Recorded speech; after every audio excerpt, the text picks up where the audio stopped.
The Juaneño or Acjacaman are an indigenous people of California. They traditionally lived along the coast in what is now Orange and San Diego counties.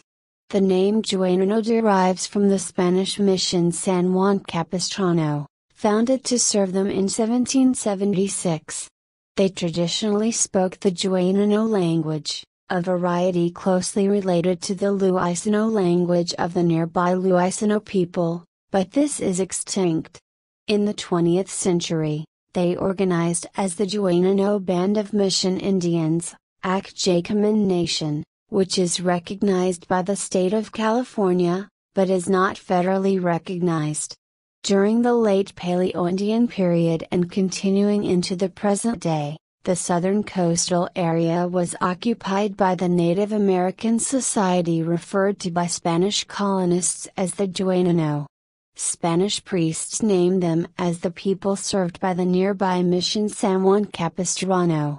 Today many contemporary Juaneño who identify as descendants of the indigenous society living in the local San Juan and San Mateo Creek drainage areas prefer the adopted indigenous term Acjacaman as their autonym, or name for themselves. The Acjacaman territory extended from Las Pulgas Creek in northern San Diego County up into the San Joaquin Hills along Orange County's central coast, and inland from the Pacific Ocean up into the Santa Ana Mountains. Alizo Creek formed the northern boundary.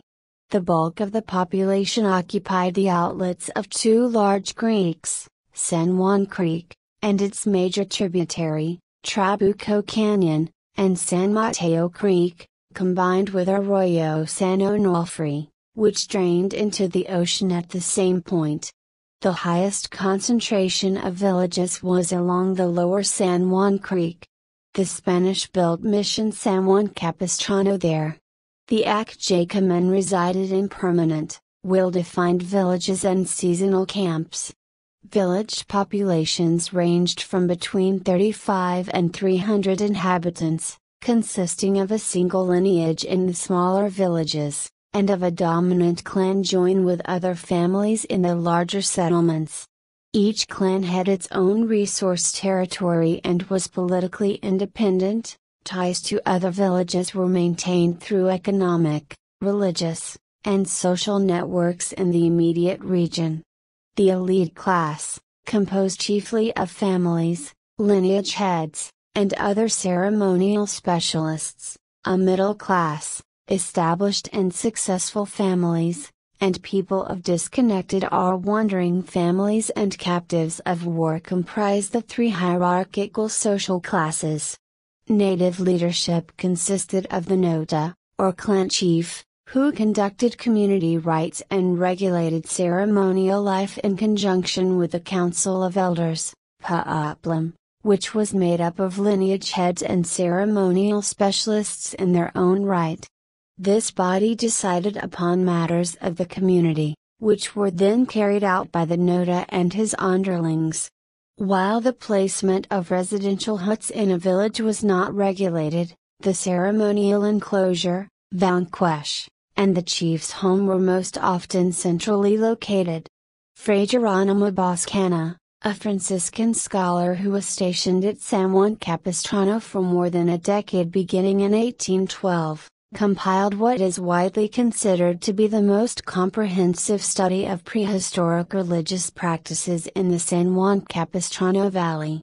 Religious knowledge was secret, and the prevalent religion, called Chinich, placed village chiefs in the position of religious leaders, an arrangement that gave the chiefs broad power over their people. Boscana divided the Acjacaman into two classes, the Plinos, who lived along the coast, and the Serranos, who inhabited the mountains, some 3 to 4 leagues from the mission.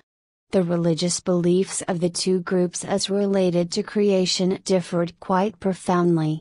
The Plinos held that an all-powerful and unseen being called Nakuma brought about the earth and the sea, together with all of the trees, plants, and animals of sky, land, and water contained therein.